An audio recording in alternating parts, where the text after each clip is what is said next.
Hi, I'm Sandra Campos. Thank you for letting me join you today during International Women's Day. I'm the CEO of Project Verte, a retail technology and supply chain solutions company. I've been in retail throughout my entire career, running various iconic brands and businesses. And I'm joined today by my friend Phyllis Newhouse, the CEO of Xtreme Solutions, an Atlanta-based cybersecurity company. She's an inspiration, and I'm so glad that you guys are going to be able to hear her words of wisdom today. Thank you for listening. Hi, Phyllis. Hello, darling. Hello, beautiful. You know, I can't start my day out without calling some woman beautiful. And I grew up, my mom always, seven girls, she used to say, every morning, get up, tell your sister, good morning, beautiful. So we've been doing it all our lives to each other, to include my mom. Your mom was So good evening. amazing. She left you a lot of good advice. She did. And she always called you up and say, "Did I tell you this? I have something to tell you." I said, "Mama, what do you have to tell me?" This was this morning. And she said, "You're special." And I said, "Oh, Mama, thank you." So I talked to my oldest sister driving home today. She said, "You know what Mama told me this morning?" I said, "Please don't tell me she called you special." So she has a way of making all of us feel like you're her number one draft pick. So that's something we passed. She passed along.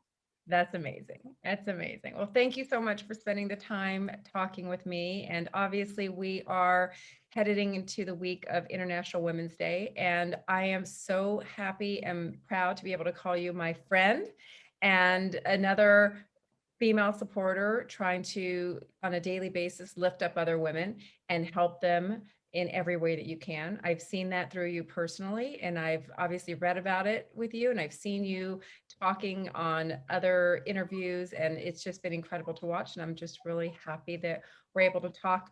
And, now that we know one another, able to really help each other from a supportive standpoint, but also help each other lift other women up. Absolutely, absolutely. Yeah, I love that about when you and I first connected, and just immediately there was just that sisterhood, that was that, hey, what do you need? And hey, just listening, and just being able to share and not worry about, being judged. And oftentimes I think, Sandra, women are afraid to, I don't really know her like that. And instead of just taking a chance and saying, you know what? You know, don't worry about being judged. I'm just going to be myself. And so I like that about the relationship with this. It starts out very authentic, and be yourself and be comfortable with who you are, and praise somebody else for just being themselves and who they are, and embrace that.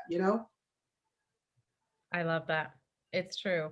And we can do that and help other women to learn to do that as well. And at a younger age, which is the other part of it, right? So we have to really help the younger generation also feel confident enough to where they don't have to worry about being judged and they can be their authentic selves. Yeah, it was interesting. Someone was asking me this question. It's like, you forbid the word help when women say, "I need your help," and you always talk about why you don't like that word, and how we need to change our language so that women know that you really mean what you're saying. And I remember, again, going back to my sisters and my foundation and my mother, some of the things she used to say, Sandra. I remember one time when I was asking my sister, "Oh, please help me." And she said, "Don't you say help. You don't need her help. You need her support." And that's very different. And she goes, "When you get support, she's all in with you. She's going to roll up her sleeves and she'll help you get the job done, but you don't need her help. You need her support." And so I just remember taking that in 22 years in the military.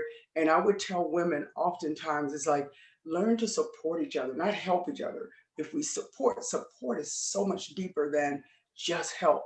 But when you say, "Sandra, how can I support you today?" And you go, "Me? Yeah, tell me how I can support you." Because we're so used to help, we don't even know how to answer that question sometimes, because we say, "Oh, I mean, that means so much, but how can I support you?" And so that's if we could change that language, that's when we can change a lot by learning to support each other. And just so that, we're clear in terms of everyone that's watching this, I have spent my entire career in retail. you have spent your career between the military and cybersecurity, and you could talk a little bit about that too. But we've come from very different sides of career paths. But meanwhile, we're able to connect with each other based on being involved in something that's mutually beneficial to what we're doing and what we're focused on in terms of women. And I feel like this is a great time for us to really be able to talk about what that means for women and why we ended up deciding to get involved in this and ultimately meet one another. Right. And I'll say, I spent, as you stated, I spent 22 years in the military, and I knew that I wanted to be an entrepreneur. So when I left the military, started a company.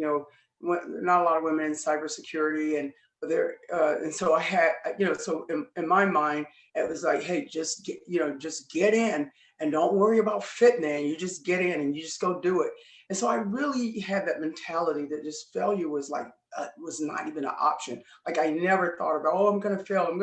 And what I learned, because again, go back to the foundation, finding those women along the way that would support you and learning to support others, but also to, as I went into understanding economic empowerment and how do you empower women, what's the framework for that, supporting one another. And what does that really mean when you say, listen, Sandra, I'm all in with you. Like I got your back. I'm here. I call this thing, Sandra, I say, you're my rock.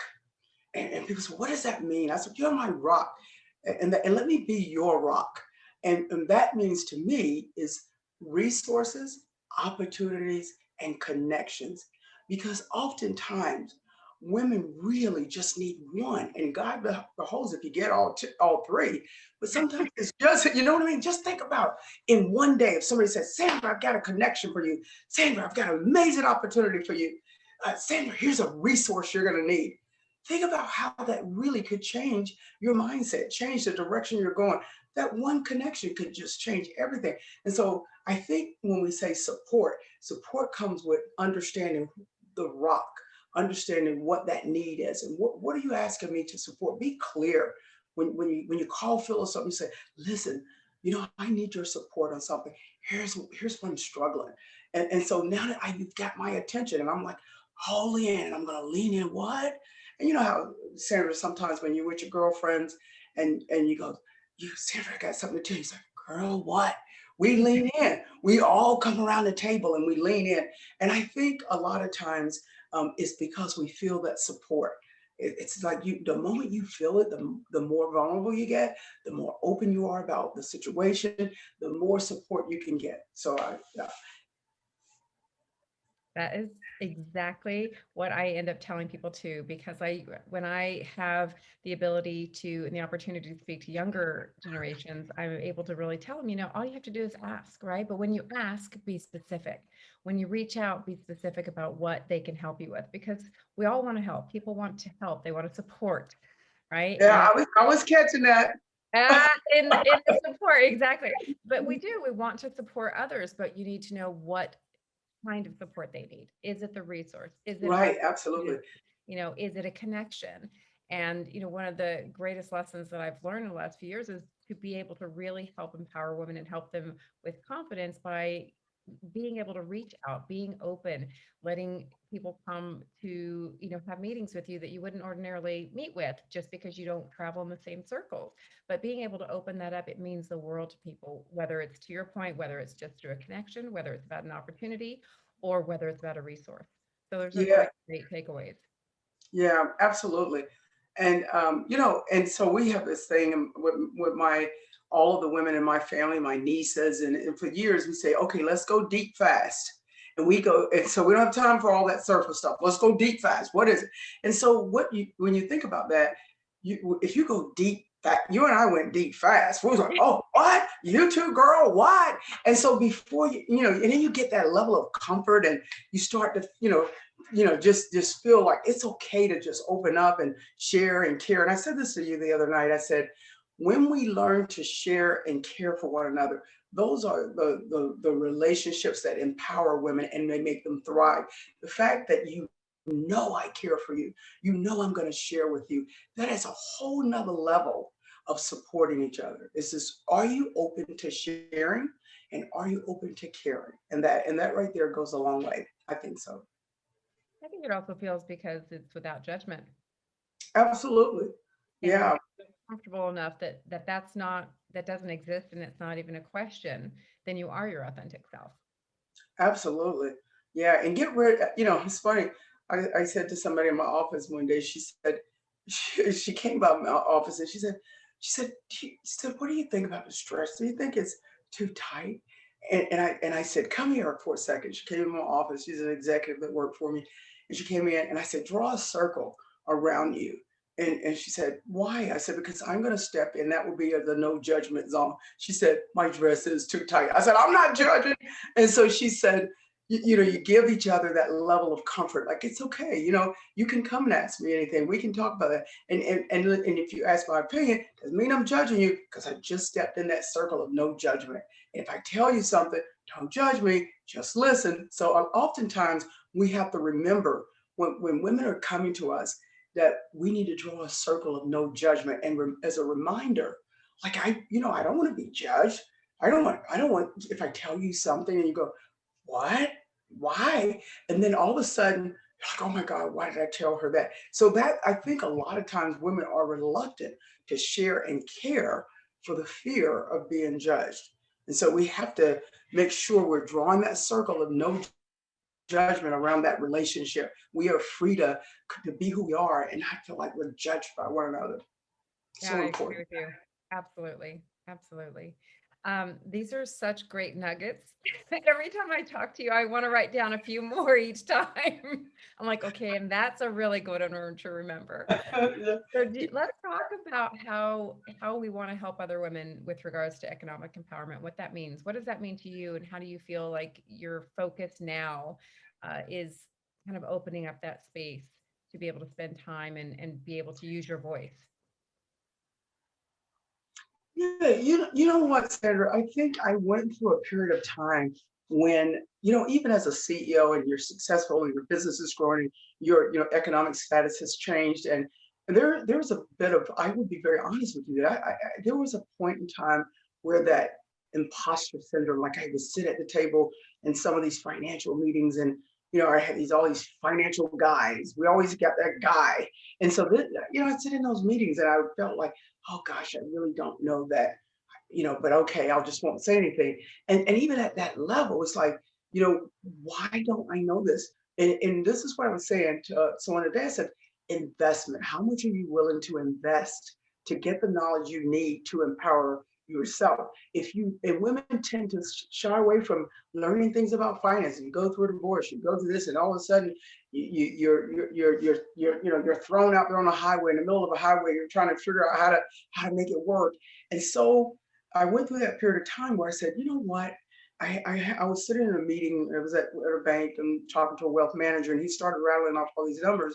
And Sandra, he said to me, he goes, "You don't need to worry about this. You just worry about shopping and doing things that you do. I'll take care of and manage your money for you." And I just remember getting up and I said, "You're fired. Like, you would never manage anything." And that moment, I knew that I had to own my own financial literacy. It was up to me to go get it. And no one was ever going to tell me again, oh, don't go sit in the corner. And so often I've talked to women who feel like they're sitting in the corner because they've not advanced themselves. They're not saying, I'm just going to learn this. I'm going to learn how the stock market works. I'm going to learn how to manage and grow money. I'm going to learn all these things. And the moment that you do, you say, wow, why didn't I know this? How come no one told you this? We always say that, right? Conversation with you the other night. Yeah, exactly. So when that happened to me, I said, I'm going to make sure everything that I learned that I pass it on to someone else. I don't care how small it is. I'm going to pass that knowledge on to someone else and empower them. And even if they're not sure what I'm talking about, did you get it? Well, let me take you all the way back to the ground level. And then and so, because we have to invest time in one another. It's almost like, you have a bunch of sisters, and one learns something, they come in the house and they tell everybody, this is what I learned today. So I remember this, Sandra. I was talking to a woman CEO after this happened to me, And I started to get educated on how, the whole wealth and reading my own personal financial statements. We have financial statements for a business, but why is it that we don't have a personal financial statement, how we're running our household? Listen, I made a decision. If I can run a P&L for my office, I'm going to darn sure have one for my home. And so I can look at things and look at where, and so it gave me a snapshot of what that true net worth really was, because now I had to pay attention. I was managing my home like a business. And if you're in business and you're an executive and you're in charge of anybody else's money, why would you be reckless with your own? You should be the most important thing. And so that was a mindset. It was a change in mindset for me. It's like, that doesn't make sense. I run a successful business, but I'm not managing my own personal affairs as I would run the business. And so as I started talking to many other women CEOs and executives, I realized that that's how everybody thought. And so I went on a mission to say, listen, we have the power to change our economic power together in the numbers, as long as we get the financial literacy that is necessary. And then when we change that, then we can have social change, because when we have the economic power, change becomes deliberate on all the other social issues. And so that for me was a game changer. The moment that I started to own that, and I couldn't blame the guy. I blame myself. I took ownership right then, right there. Never again will someone ever tell me, go sit in the corner, I'll manage it, go shopping. Who are you to tell me that? And it just burned me up to a point where I said, oh, I don't care if I have to die learning this stuff. I'm never going to be in that position again. And so now look at me, I'm leading us back. Who knew? Well, how did you start? What did you start to do when you said, I'm going to start to understand all of this? Did you learn it from somebody else, or did you start with classes or online or Great both? question. So if you think about some of the greatest athletes in the world, they make them, Serena Williams can play tennis, but Serena Williams has a coach. So she got great, and so she became the greatest of all time because she invested. She got a coach, she got an advisor, she got a mentor, all those things. So for me, I said, I'm going to get me a financial coach. I want a financial coach. Someone's going to take me from ground level to understanding the fundamentals of money, to understand the fundamentals of investing, to understand the fundamentals of building wealth. And so we drew out this plan, Sandra. And I was like, look, I said, you got to draw out this plan. You got to tell me everything. He said, this is going to take almost 2 years to build out this plan. And I said, 2 years? I don't have time to learn this in 2 years. I need to learn this like in a week. And he said, that's not going to happen. I'm not the coach for you. He said, if you want to grow wealth, you're going to need to learn a lot of things. And so I invested that 2 years. And I was just astonished how I was changing, not only changing as an individual, but I was changing as a leader. Because then I didn't really realize how powerless I was, even in the business. Because now I started to see things and I questioned, oh, wait a minute, tell me about this line number 8. Let's go over that. Why is that? And so it became really part of the DNA of who I was becoming. So I got a coach, and then I started to grow, and then I went to get an advisor. And so that was very different. The coach and the advisor were very different. And the advisor was really helping me see the bigger picture of where I was trying to go, and telling me about the things they had done. And I would advise you to go look at, this type of investment. I would advise you to do this. So then after I got the advisor, so now I've got a financial coach. Now I've got a wealth advisor. And then I said, you know what? I need a mentor. Someone I saw at a level that I thought I could achieve. And so when I did that, I'll tell you this crazy story. So I get this mentor. She's multi-billion-dollar company, and billion-dollar company. And I remember she said to me one day, she said, Phyllis, she said, you've got to start your estate planning. I said, well, I got a will. She goes, oh, well, you got to do estate planning. She said, you're sitting in a position, if something happened to you, something happened to your son, something happened to you, what happens? Have you thought about that? And then I realized there was a whole nother layer of where I thought I had arrived. I was here. And then there was a whole nother layer. And if I didn't have a mentor who had put everything in the state, and she said to me, She says, here's what I'm going to do for you because I love you so much. She says, I'm going to deploy my people who work with me, and they're going to help you get this set up. I'm going to make sure that you have the right people. That was a gift. She gave me a gift. And so from there on, Sandra, I went on a quest to not make women, to bring women out of the closet. To say, look, I know you don't know this stuff. Just tell me, because I didn't know it either. Just admit that, and then that's the starting point. And so really, Shoulder Up, Viola Davis, and I started that movement, and it was using your economic power and your voice to create change in the lives of other women. That's what that was about. And I became super passionate because I was living it. And had I not had someone who said, I'm going to help you do this by deploying all my people to show you how to set this up properly, you know, there you have it. And does Shoulder Up still exist? Yeah, yeah. So we do. So one of the things this is really cool. I'll share this with you. So we started about 4 years ago. We started financial literacy to women CEOs, women athletes, entertainers, and here in Atlanta. And so you got an invite to show up for a whole day. And we walked you through from cradle to grave how investments work. A lot of these women had the capital, but they didn't know how to deploy that money. How do I invest? Should I be invested? What should I invest in? How does it really work? And so we spent a whole day, and we would not allow them to invest with us unless they went through the financial literacy course that was taught all day. I don't care how much money you have. I could tell you some of the people who ended up coming there, and you're like, wow. And what we had, Sandra, this is important. We had a no judgment zone. The moment you walk in here, if someone asks a question, so explain to me the difference between preferred stock and common. No judgment, because you may not understand something else. And so what we found is that women felt empowered, and then they started investing, and they would call me, oh, I'm in Airbnb. I just opened up my account. I'm in Series D. I'm just invested in around. I mean, so you can just see that there was a change as I had felt it. I had felt less empowered until the financial literacy set in.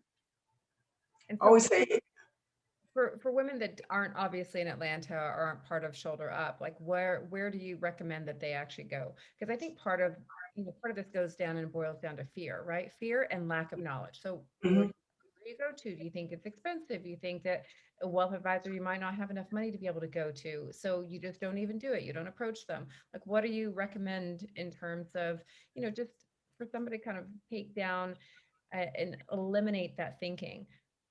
Yeah, so you have to start where you are. And this was my thing. Look, I had the capital. I had this level of success, financial economic success, but I didn't have the financial literacy. And so I was starting at ground zero.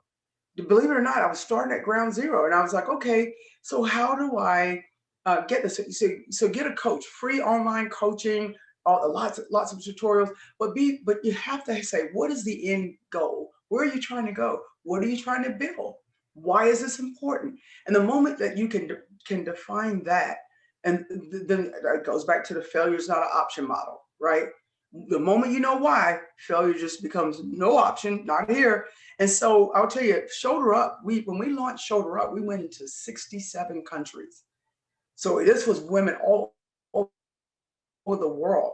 And what was so fascinating about this is that we watched women in South Africa who barely had any money just be so empowered because we had partnered with some strategic partners there who was teaching financial literacy to women who had very little money and teaching them how to grow.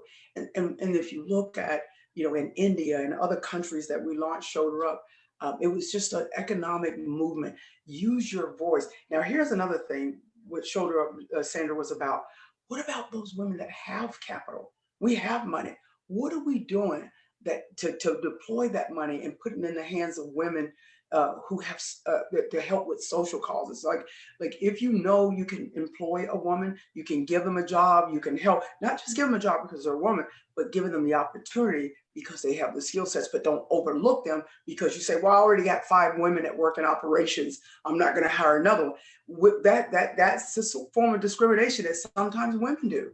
And so giving them the opportunities and create, if we can just create one opportunity for one woman, just think what it does to her family. You give a woman $1, you know what? She takes care of her family. You give two, she takes care of her community.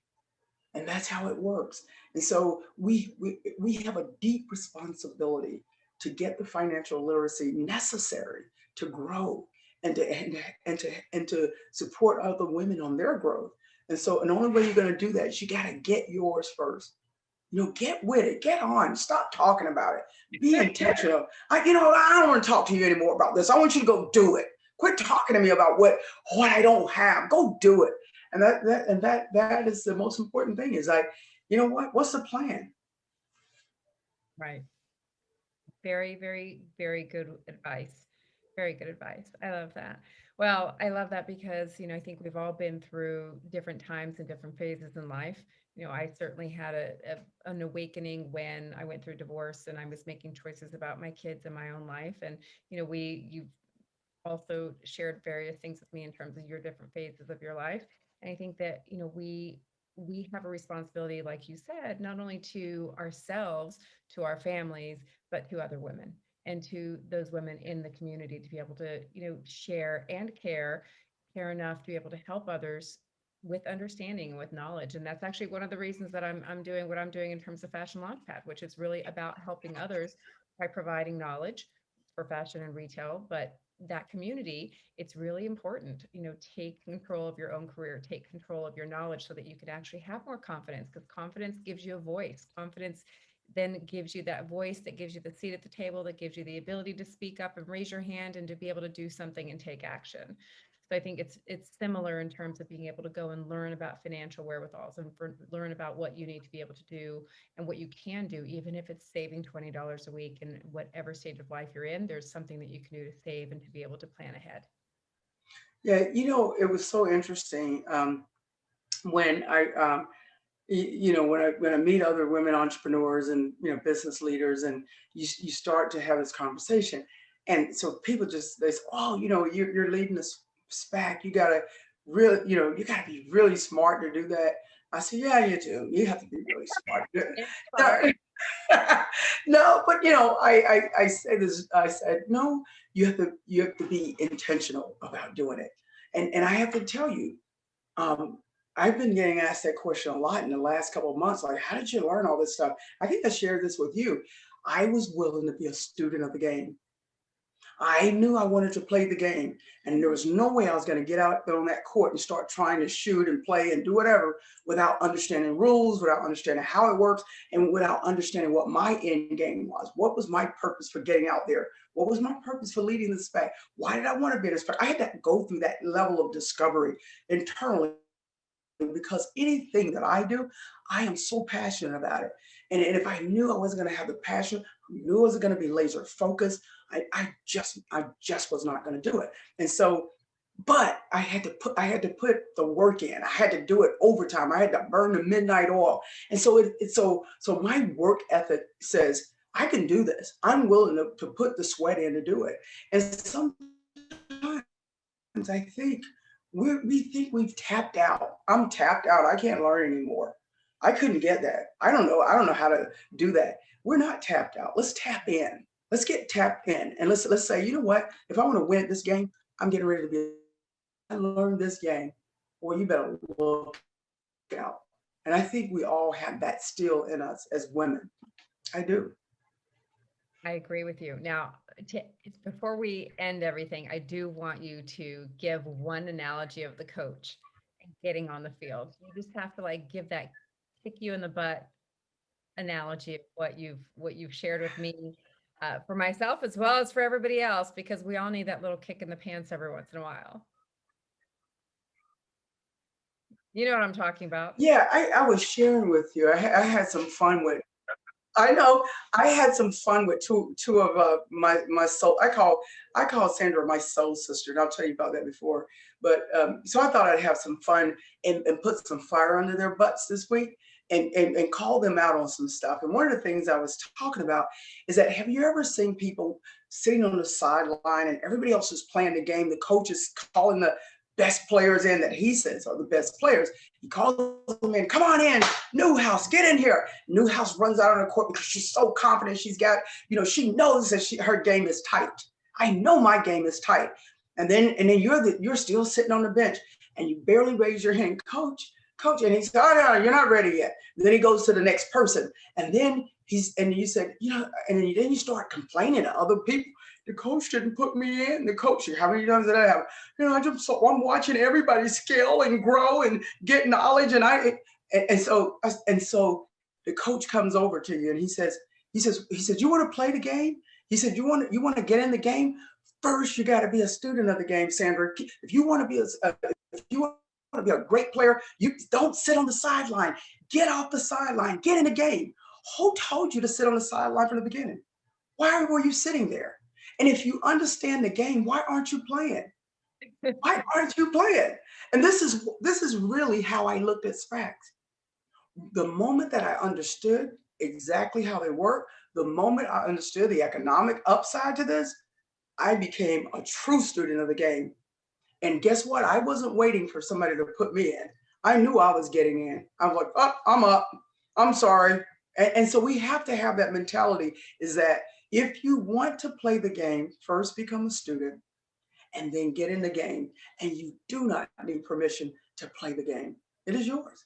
So I say this about, I want to reference something I just said. I think here we are with International Women's Month. And here's, I want to leave you with a gentle reminder, right? And what I would tell you is this, is that I call a lot of women my soul sisters, right? And I always clarify, what do I mean by that? Is that I don't look at you and say, by the color of our skin, we're soul sisters. It is the depth of the soul. You're willing to go with someone to learn, to grow, to scale, to become. We're always becoming. And sometimes it takes other people that you can see they're becoming. And you say, gosh, you know what? I'm gonna get back in the game. I'm watching Phyllis and she's fearless and she's getting in and she's playing her game. Oh, I don't want to sit on the sideline anymore. Let me tell you, if you're gonna hang out with me, you will not be on the sideline. You can't be on the sideline. It just won't happen. I'm gonna drag your butt in the game. And so my reminder to all of the women that may listen to this is like, find that soul sister, somebody that you're willing to sow into her, and you're willing to let her sow into you, and you're willing to support and not help her. She can help herself, but you can support and understand what that level of support is. Every day, reach out to someone and say, how can I support you today? Most young girls today, when a father says to their daughter, how can I support you? They will melt. When a mother says, how can I support you today? They grow, they scale, they become confident, and they know, gosh, I can do this, because they know they have your support.